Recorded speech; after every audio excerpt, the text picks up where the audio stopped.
सीधा रुख करेंगे पंचकुला, जहां मुख्यमंत्री मनोहर लाल अंतर्राष्ट्रीय भ्रष्टाचार विरोधी दिवस पर कार्यक्रम को संबोधित कर रहे हैं। क्या कुछ कह रहे हैं वो भी आप सुनिए। जनता में उसकी एक व्याख्या करके लोगों को बताना चाहिए ताकि व्यक्ति सामने वाला, क्योंकि भ्रष्टाचार को अपने से दूर करने के लिए कई बातें सामने उसको रखनी पड़ती हैं। या तो दंड है, भय है, संस्कार है, और सबसे बड़ी बात है लोकलाज। लोगों में अगर ये पता लग गया कि ये व्यक्ति भ्रष्टाचारी है तो जरूर उसके मन में आएगा कि ये बहुत गलत है। और लोगों में हो ना हो, आपके बहुत निकट है और उससे आप इस चीज को छुपा के रखते हैं, और उसको जब पता लग गया, अब इन्हें लघु फिल्म में हमने देखा है, पत्नी को पता लग गया कि पति भ्रष्टाचारी है, मिनट में यू टर्न हो गया। तो यू टर्न कराने के लिए कई चीजों का काम हमको करना पड़ेगा। जन जागरण करना पड़ेगा, संस्कार देने पड़ेंगे। ऐसा नहीं कि इस प्रकार के सेमिनार नहीं करने ही पड़ेंगे। डर बैठाना पड़ेगा, और फिर लोक लाज से व्यक्ति डरते हैं। लोक लाज के नाते प्रचारित करना है तो जो सिंगल आउट उनको करो जो भ्रष्टाचार करते हैं। अगर हम जैसे पुराने समय में होता था, आजकल बंद है, थानों के अंदर एक सूची लगती थी 10 नंबरी। 10 नंबरी मेरा नाम ना आ जाए, इसे लोग को डर लगना लगता था। आप कितने ही ईमानदार व्यक्तियों का बोर्ड लगा दो, ये सब ईमानदार लोगों की सूची है, बल्कि इससे नुकसान और हो जाएगा। बाकी कहेंगे ठीक है, अगर वही ईमानदार है तो फिर हमारे बारे में तो कुछ भी हम कर ले, हमें तो छूट हो गई। तो हमें इस प्रकार के सेमिनार्स में भी विषय रखना चाहिए कि अगर तुलना ही करनी है तो दुनिया में कौन सा देश भ्रष्टाचारी है, कहां नैतिकता ज्यादा है, ताकि इसकी तुलना करके और हम नैतिकता की तरफ आगे बढ़ सकते हैं। हमने भी सम्मानित किया 15 लोगों को। किस बात के लिए किया? कि इन्होंने भ्रष्टाचार को पकड़ा है, बड़े नैतिकता की अपनी जिम्मेदारी इन्होंने भाई है, बड़े अच्छे लोग हैं। सम्मानित कर रहे हैं, कोई दिक्कत नहीं है, अच्छा है, करना ही चाहिए। लेकिन ये पाठ सारे सिस्टम को पढ़ाना पड़ेगा। कई बाकियों का मन में ये ना आ जाए, ये नहीं कि जिम्मे भ्रष्टाचार रोकना तो ठीक है, तो हम ही नहीं ले रहे, पर ठीक है। आप सिंगल आउट इस लाइन में उनको करो जो भ्रष्टाचार कर रहे हैं। Most corrupt person of the department लगाओ उनके बोर्ड, अपने कार्यालय में भी लगाओ, पब्लिक प्लेसेस पर भी लगाओ। पहले ना लगा सको तो जिस दिन रिटायर हो जाए उसके बाद उसकी एसीआर निकाल करके इसके खिलाफ करप्ट प्रैक्टिस की कौन कौन से केस बने थे उस दिन लगा दो। एक वो ऑनर बनता ना, ऑनर बोर्ड क्या उसको बोलते हैं, रोल ऑफ ऑनर। तो करप्ट पर्सन लिस्ट रिटायर्ड, कम से कम आज जो बैठा हुआ है वहां काम कर रहा है, उसके ध्यान में आए कि अगर करप्शन के अंदर चला गया तो तुम्हारा नाम इस लिस्ट में आ जाएगा। वो शायद काम करते हुए तो उसको सिंगल आउट पता नहीं कर पाएंगे कि नहीं कर पाएंगे, हमने उससे काम भी लेना है, लेकिन उसके मन में भय तो बैठा तो कि अगर इस लिस्ट में आ गया तो तेरी अगली पीढ़ियां सब नर्क में है। भय बैठाने का काम करना चाहिए। खैर मैं विषय तो को मिला करके जो मेरे ध्यान में थे सभी हमारे चीफ सेक्रेटरी साहब ने, कपूर साहब ने सब बोल दिए, फिर में भी आगे सब आ गए। मैं पहले भी कई बार इस विषय पर बोल चुका हूं, लेकिन फिर भी क्योंकि भ्रष्टाचार को खत्म करना है तो कुछ धारणाएं बनानी पड़ेंगी, भाषणों से तो नहीं होगा। मन में एक बात बैठानी पड़ेगी। जैसा पहले एक मेरा वाक्य दिखाया गया है कि जिस समाज में हम रहते हैं, जिस समाज की सेवा करने का हमको एक दायित्व तो मिला है, मेरा उसके साथ संबंध क्या है। जैसे हम परिवार में अपने किसी व्यक्ति के साथ गलत काम नहीं कर सकते, गलत करेंगे तो कोई ना कोई मेरा नुकसान हो सकता है, ऐसे ही समाज के अंदर रह करके ये समाज मेरा है, समाज के प्रति अपना संबंध जोड़ना पड़ेगा। और संबंध जब जोड़ेंगे तो लगेगा कि आखिर मैं किससे गलत कर रहा हूं, मेरे अपने के साथ कर रहा हूं। और जहां प्रधानमंत्री जी ने कहा कि भ्रष्टाचार का सबसे ज्यादा अगर नुकसान किसी को होता है तो समाज के अंदर जो गरीब परिवार है, जो नीडी है, जो अभावग्रस्त है, जिसका हमारे इस रिसोर्सेज पर पहला अधिकार है, हम उस रिसोर्सेज में से निकाल करके अपनी जेब में डाल रहे हैं। वो रिसोर्सेज कम हो रहे हैं, वो कम हो रहे हैं, तो जिस गरीब आदमी को लाभ होना है उसका लाभ हम काट रहे हैं। मन में विचार क्यों आते हैं? शिक्षा की कमी नहीं है, आखिर पढ़ लिख करके शिक्षा प्राप्त करके ही आदमी नौकरी में आता है, चाहे वो ग्रुप डी का हो, सी का हो, बी का हो, ए का हो या ऑल इंडिया सर्विसेज का हो। अपने अपने लेवल की शिक्षा सबको मिली होती है, लेकिन कमी है तो संस्कारों की है। वो संस्कार हमको नहीं मिले। हम जो हर किसी को कहते हैं ठीक है मेरी जेब भरनी चाहिए, दूसरे का मुझे क्या करना। कारण अलग अलग हो सकते हैं। किसी कारण में लोभ लालच है, उस लालच को रोक नहीं सकता। किसी के मन में मैं जरा धन ज्यादा इकट्ठा कर लूं तो मेरा प्रभाव बढ़ जाएगा, प्रभाव बढ़ाने के लिए करता है। और एक समय ऐसा आता है कर तो बैठता है, बाद में क्योंकि मेरी जितनी तनख्वाह है, सैलरी है, उसका उपयोग तो मैं खुल के कर सकता हूं, लेकिन जो पैसा अनाप शनाप कमाया है वो उपयोग से भी ज्यादा भोगने के लिए भोग में सकता नहीं हूं, क्योंकि भोगूंगा तो लोगों की नजर में आ जाएगा। और आज तो नजरें बहुत तीखी हो गई हैं, कहीं सीबीआई की हैं, कहीं सीआईडी के हैं, कहीं फ्लाइंग स्क्वाड की हैं, कहीं ईडी की हैं, कहीं इनकम टैक्स की हैं, कहीं किसी की हैं। उन नजरों में बहुत लोग फंसी रहे हैं। तो जिस दिन पकड़ा जाएगा उस दिन क्या हाल होगा? फिर उस दिन लोक लाज भी नहीं बचेगी, परिवार में भी लाज नहीं बचेगी। बहुत पछतावा होने लगता है। और मान लो कोई सोचे कि ठीक है मैं इकट्ठा कर लूं, जब तक रिटायर नहीं होता तब तक मैं खर्च नहीं करूंगा, तभी तक तो डर है। बाद में तो हमारे यहाँ नियम भी है कि रिटायरमेंट के 4 साल के बाद तो किसी का केस भी नहीं चल सकता। यही नियम है? वो वही विभागीय नहीं हो सकती। विभागीय ना हो तो बाकी आगे तो फिर शुरुआत तो विभाग से ही करना पड़ेगा। उस डर में से व्यक्ति बाहर निकलता है।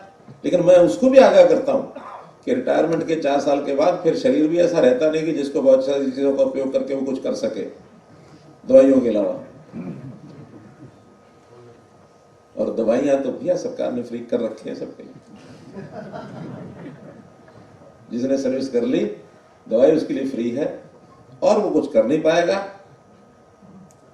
और वो फिर ऐसे कैसा रह जाएगा। आपने जो कुछ किया है इस जीवन में उतना उसका लाभ ले लिया। बाद की चिंता आपने को नहीं करनी चाहिए। मुझे एक उदाहरण ध्यान में आ रहा है, चंडीगढ़ का एक उदाहरण है, जगदीश आहूजा जी का। नाम सुना होगा चंडीगढ़ के लोगों ने। जगदीश आहूजा जी मंडी के व्यापारी थे, सब्जी मंडी के आड़ती का काम करते थे। अच्छा पैसा कमाते थे, परिवार में बच्चे बड़े हो गए, कमाने लग गए, करने लगे। उनके मन में सेवा का भाव आ गया, प्रॉपर्टी वगैरह अच्छी थी। सेवा भाव में उन्होंने लंगर चलाना शुरू कर दिया पीजीआई में। लंगर वाले बाबा ये नाम उनका हो गया। और लंगर खूब खुल करके सुबह शाम दोपहर रात जितना जरूरत है सब। धन इकट्ठा नहीं करते थे, कलेक्शन नहीं करते थे। कहां से लाते थे? जो अपना पैसा था वो लगाते थे, कम हो जाए तो ज्यादा तो भेज देते थे। और उन्होंने एक बार हमारे वो एक मंच पर साझा मंच था, अध्यक्षता कर रहे थे। मैंने ऐसे पूछ लिया, मंच पर ही पूछ लिया ऐसे, आहूजा जी आप सब कुछ कर रहे हो, मुझे पता लगा जायदाद भी बेच रहे हो। उस समय तक वो 15 करोड़ रुपए की जायदाद बेच चुके थे। तो मुझे समझ में नहीं आया कि लोग तो इकट्ठा करने की तरफ रहते हैं, आप अपनी जायदाद ही बेचते जा रहे हैं। क्यों बेच रहे हैं? आपके काम आएगी नहीं, आपके काम आएगी तो बच्चों के काम आएगी। जितना जनता दे दे उतना लगाओ, बाकी क्यों लगा रहे हो?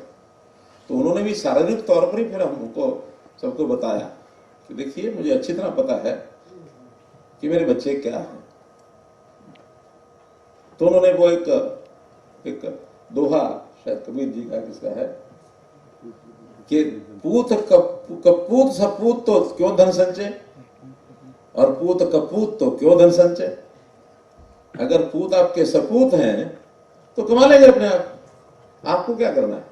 और पूत कपूत हैं तो आप कितना इकट्ठा करके दे जाओ, उनका कोई लाभ नहीं हो रहा, वो खराबी कर देंगे। इसलिए जीवन में संतोष होना ये बहुत जरूरी है। और संतोष होने के लिए हमारे पास खास करके सरकारी कर्मचारी अधिकारी, उसकी कोई कमी नहीं है उसके पास। जीवन के लिए जो आवश्यकताएं हैं उसका उपयोग करने के लिए पर्याप्त है। भोग करना है तो कुछ भी नहीं है। तो सोचना यही है कि हमको उपयोग करके अपने जीवन को संतुष्ट रखना है या कुछ भोग करके किसी भी सीमा तक जाना है। चीफ सेक्रेटरी साहब ने एक और शब्द प्रयोग किया, कई बार हम लालसा कर लेते हैं ईर्ष्यावश, ईर्ष्या हो जाती है पड़ोसी से कि उसके पास बहुत है, मेरे पास कम रह गया। एक बार एक ऐसी बचपन में कहानी सुनी थी, एक मछुआरा मछली पकड़ने जाता है समुद्र किनारे, रोज पकड़ के लाता है, बच्चों का पालन पोषण करता है बेच करके मछलियां। एक दिन ऐसा हुआ कि मछली जो है वो मिली नहीं, मछली नहीं मिली तो निराश होकर लौटने लगा। अचानक उसका जो वो कांटा होता है वो बड़ा भारी हो गया, उसको लगा कि तो बहुत बढ़िया एक मोटी सी मछली आ गई। निकाला तो मछली नहीं आई, एक लोटा उल्टा पेंदे में कुंडा फंस गया और वो निकला, और निकला तो उसमें से सीधा किया तो धुआं निकला, धुएं से राक्षस ने रूप धारण कर लिया। अब राक्षस को देख के मछुआरा डर गया, और डर गया तो ने कहा डरो मत, तुमने जीवन दान दिया, मैं सारी उम्र तुम्हारा नौकर बन के रहूंगा, जो कहोगे जो मांगोगे वो मिलेगा। अच्छा बहुत बढ़िया बात है, इच्छा करो। इच्छा कर दी क्या कि जाओ सबसे पहले तो आज मछलियां नहीं आई, समुद्र से मछलियां लाओ, एक भर के टोकरा मछलियों का ले आए, बाजार जाओ बेच के आओ, बेचा है, घर लाओ, खाना खिलाया, जो सामान काम वाम करते रहे। थोड़ी देर में ये परेशान होने लगा मछुआरा, ये तो फटाफट मिनट में काम कर रहा है, तो बताओ। उन्होंने बताया कि ठीक है, एक बढ़िया सा मेरा मकान बना दो, झोपड़ी में कब तक रहूंगा। मकान बना दिया, मकान सजा दिया, सब कर दिया। हाँ, एक बात बीच में रह गई कि उस राक्षस ने कहा कि बात तो तुम्हारी मानूंगा, लेकिन एक शर्त मेरी भी है। क्या? कि जो तुम कहोगे जो तुम मांगोगे तुम्हें मिलेगा, लेकिन शर्त यह है कि पड़ोसी को डबल मिलेगा। तो वो जो मांगता था उसको मिल जाता था, साथ ही पड़ोसी को डबल मिल जाता था। इसने 2 मंजिल का मकान मांगा, पड़ोसी को 4 मंजिल का मिल गया। इसने कुछ और मांगा, उसको डबल मिल गया। अब तब परेशान होना शुरू हो गया, इसको हो गई ईर्ष्या कि ये तो अच्छी बात नहीं है, मैं सब कुछ है, सब कुछ आता है, फिर भी पड़ोसी को डबल चला जाता। अब इसको कैसे रोका जाए? तो थोड़ा चालाक था ये। चालाक किसी ने कहा कि हाँ ऐसा करो कि मेरा जो मकान है ना, इसके गेट के बाहर एक 4 फुट का खड्डा खोद दो। तो उसने 4 फुट का खड्डा खोदा, पड़ोसी के मकान के आगे 8 फुट का खोद गया। अब मजा आया। और क्या चाहिए? क्या ऐसा कर तू मेरी एक आंख फोड़ दे। तो इसकी एक आंख फोड़ दी, इसकी 2 फुट गई। अब मैं खड्डे में गिर जाता हूं, मुझे खड्डे में गिरा दे। तो इसको भी गिरा दिया, उसको भी गिरा दिया, ये 4 फुट में से एक आंख से फिर भी निकल आया। और आनंद व्यक्ति को कहां आ जाए? इस ईर्ष्या में से भी आनंद ढूंढते हैं। कोई आवश्यकता नहीं इस ईर्ष्या की। दुनिया में क्या हो रहा है क्या नहीं हो रहा है, हम उसको सुधार सकते तो सुधारें, हम नहीं सुधार सकते तो सुधारने के लिए कोई प्रबंध दूसरा करें, किसी को बताएं। कोई ना कोई उसका भी ऐसा होगा जो मार्गदर्शक होगा, जो उसको बता सकता, समझा सकता। तो समस्याओं से बाहर निकलना है तो मन ठीक रखना पड़ेगा, और उस मन में संस्कार आ जाए तो ठीक होगा, और फिर अपने समाज को उसका लाभ हो, अपने प्रदेश को उसका लाभ हो। संयोग ऐसा है कि हम प्रदेश में अच्छी स्थिति में हैं, अगर देश के दूसरे प्रदेशों को ध्यान रखें तो काफी अच्छी स्थिति में पहुंच गए हैं। और वो इसलिए पहुंचे कि हमने बहुत सी चीजों का ऐसा प्रबंध किया है। कुछ लोग डर करके आ गए, कुछ लोग संस्कार से ठीक होकर आ गए, कुछ व्यवस्था में से ठीक हो गए। इन्हें जैसे भर्तियां शुरू की तो भर्तियों के समय हमको पता ही कि गोलियां लग के भर्तियां में होती थी।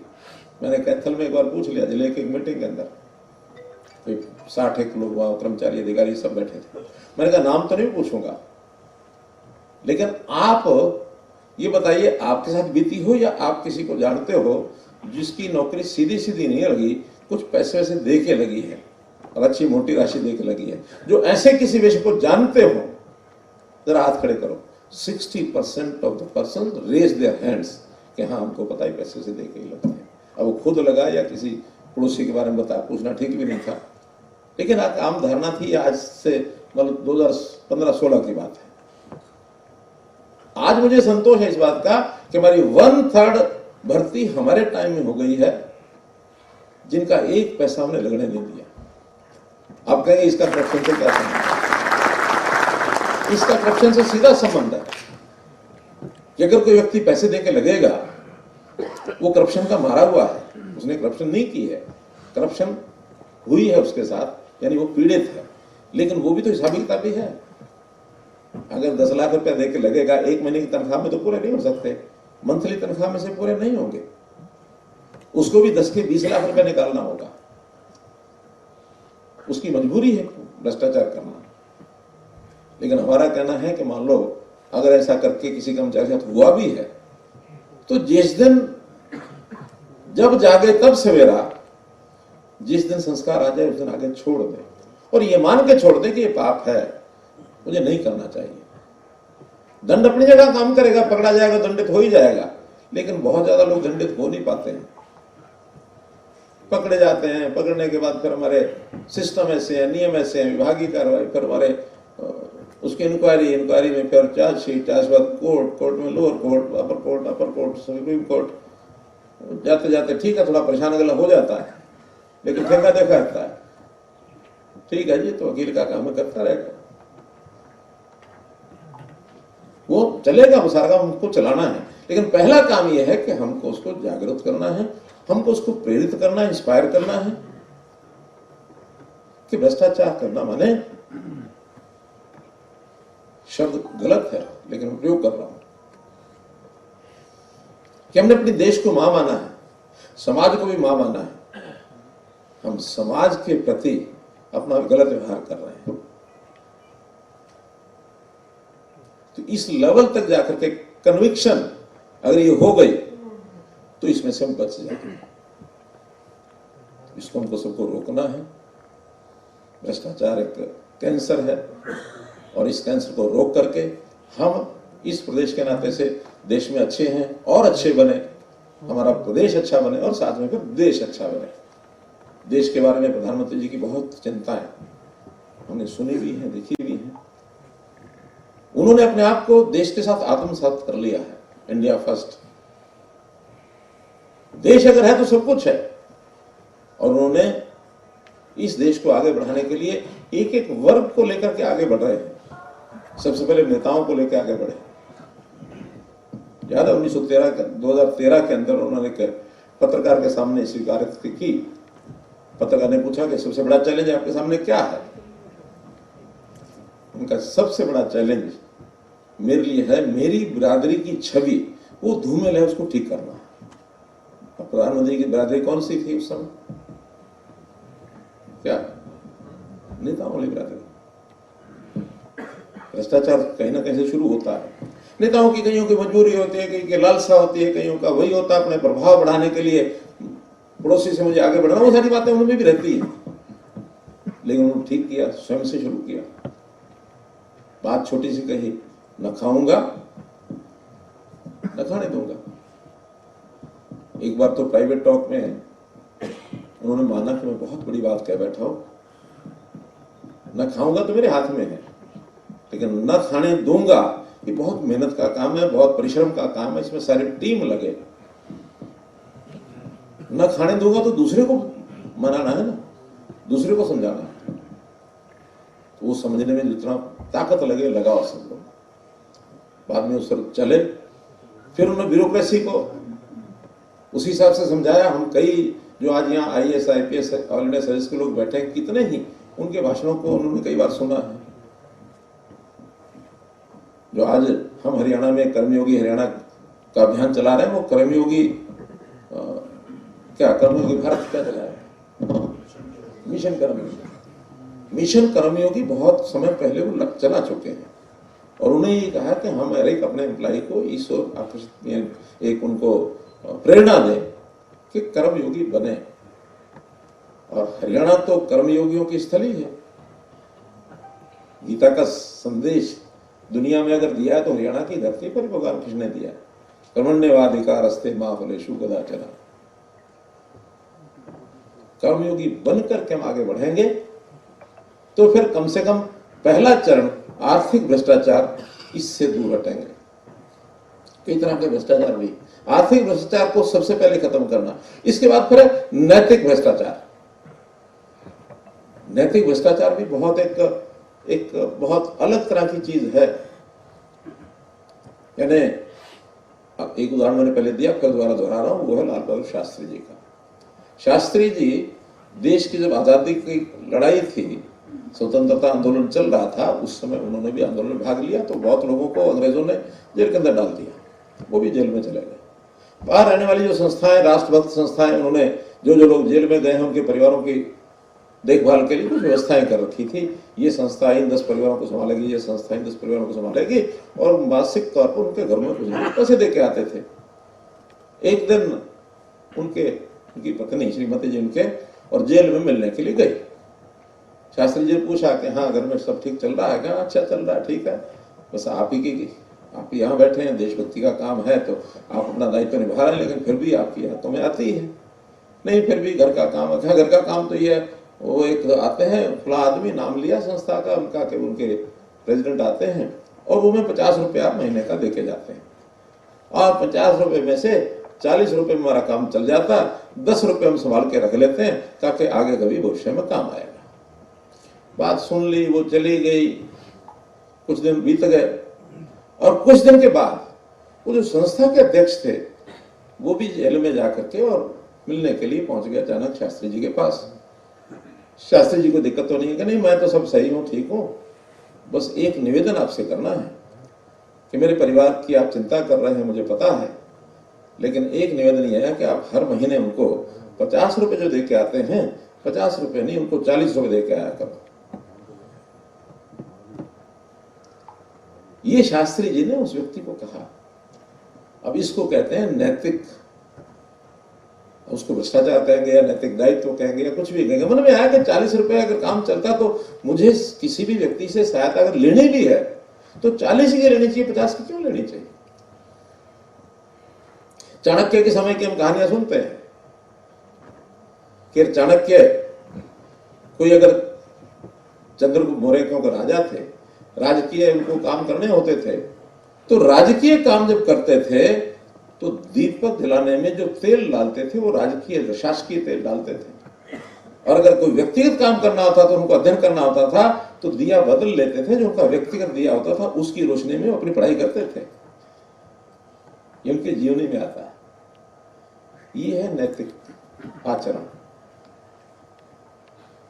बड़ा मुश्किल है कई बार, हम तो उसको यानी इंक्लूडिंग माई सेल्फ, हम उस पर लगा ही नहीं सकते लाइन कि ये मेरा शासकीय काम है, ये मेरा व्यक्तिगत काम है। लेकिन सोच तो बढ़नी चाहिए। मानो घर में फंक्शन है, घर में फंक्शन है तो उस फंक्शन में शासकीय काम नहीं है, वो मेरा पारिवारिक है। बेटे की शादी है, बेटी की शादी है, कोई अपनी वर्षगांठ है शादी की, विवाह की, वहां हम अगर ये सोचें कि हम तो सरकारी अधिकारी हैं, हम तो जो पैसा है वो सारा सरकार का भी लग जाए तो क्या फर्क पड़ना है, हो तो जाएगा सारा। आप किसी को भी फोन करेंगे, आपके लिए टेंटिंग भी हो जाएगी, आपके लिए गाड़ियां भी आ जाएंगी, आपके लिए राशन भी आ जाएगा, आपके लिए सब कुछ आ जाएगा। लेकिन सोच ये बनानी चाहिए कि ये मेरा व्यक्तिगत कार्यक्रम है। हमने भी आखिर अपने जो भी कुछ आय होती है, तनख्वाह मिलती है, कुछ ना कुछ बचा के रखते ही होंगे। सादा रखें, नहीं बड़ा ऐसा करेंगे कि हम भी बहुत बड़े अपने आर्थिक आधार पर ही करेंगे जितना आर्थिक हमारा आचरण है। बहुत मैंने बताया बारीकी से शायद डिवीजन ना कर पाए, मोटी सोच बना के रखें, ये भी एक नैतिक आचरण का। और अगर भ्रष्टाचार का तीसरा रूप होता है वो होता है चारित्रिक भ्रष्टाचार।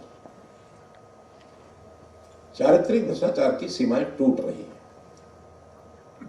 समाज में भी टूट रही, बहुत टूट रही, जिसके कारण से अभी रिपोर्ट छपती है हर बार, नेशनल क्राइम ब्यूरो रिपोर्ट्स मैंने पढ़ी है, 2022 की जो रिपोर्ट आई, कुछ मामलों में तो बिल्कुल हैरान करने वाली बात है। रोकना काम है पुलिस का, रोकेंगे, लेकिन सीमा तो उसकी भी है ही है। इतना बड़ा समाज है, घटनाएं ना हो तो दंडे कम करें, लेकिन पहला काम तो यह है कि समाज में जागरण करें कि ये घटनाएं ना हो। इस प्रकार के आचरण से कैसे हम सदाचारी आचरण, कैसे हम नैतिकता के आधार पर होने वाला आचरण ये रखें, और मूल रूप से जो विषय आज आया कि हम इसमें से दूर हटें, यही आज के समय में मुझे लगता है कि हम अपने लोगों को एक मैसेज दे करके हरियाणा को कहीं आगे बढ़ा सकें। इस अवसर पर मुझे इतनी अपील आपसे करनी थी। बहुत बहुत धन्यवाद, बहुत बहुत। राष्ट्रीय भ्रष्टाचार विरोधी दिवस पर कार्यक्रम का आयोजन किया गया पंचकुला में, जहां मुख्यमंत्री मनोहर लाल पहुंचे। उन्होंने जनता को संबोधित किया। डीजीपी सहित कई तमाम बड़े अधिकारी इस कार्यक्रम में शामिल हुए। और भ्रष्टाचार के मुद्दे पर उन्होंने कहा कि भ्रष्टाचार किसी को नहीं करना चाहिए।